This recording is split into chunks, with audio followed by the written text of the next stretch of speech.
4월 10일 총선이 이제 8일 앞으로 다가왔습니다. 국민의힘 한동훈 비상대책위원장은 오늘 충청 표심 공략에 나서고 재판에 출석하는 이재명 대표는 온라인으로 후보 지원을 이어갑니다.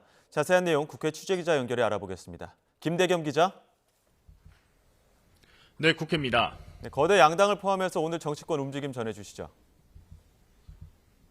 네, 국민의힘 한동훈 비상대책위원장은 오늘 오전 충남 당진과 아산, 천안 등을 시작으로 충청권 표심 공략에 나섭니다.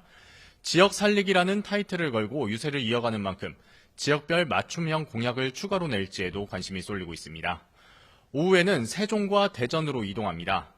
앞서 국회의 세종 완전 이전 공약을 발표한 뒤 처음으로 세종을 찾는 건데 공약 이행을 강조하며 지지를 호소할 것으로 보입니다.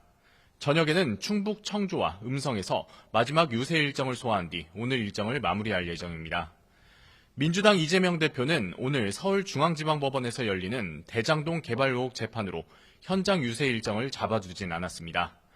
대신 오늘도 재판 출석을 위해 이동하는 차량 안에서 유튜브 라이브 방송을 이용해 다른 후보 지원 유세를 이어갔습니다.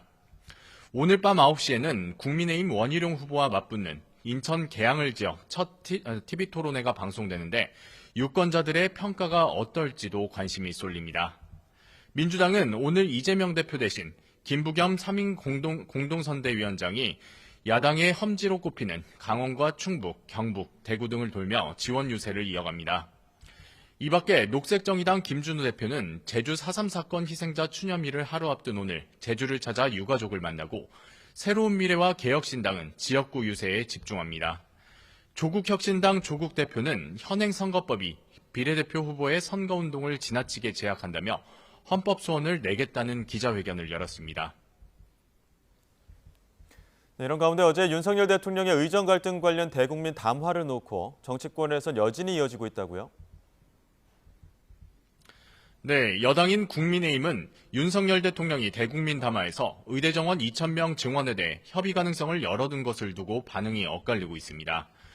지도부를 중심으로 2,000명이란 숫자에 매몰돼선 안 된다며 대화에 물꼬가 트이고 있다는 점을 강조하고 나선 가운데 아쉽다는 일각의 반응도 여전합니다.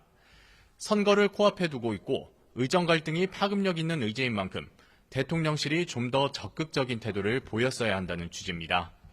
앞서 대통령 탈당까지 요구했던 국민의힘 서울 마포을 하문경 후보는 오늘 CBS 라디오 인터뷰에서 대통령실이 당의 민심 전달 요구를 잘 받아들이지 않았다고 평가한다고 언급하기도 했습니다. 민주당은 윤 대통령 담화를 통해 정권의 불통만 확인할 수 있었다며 비판을 이어가고 있는데요.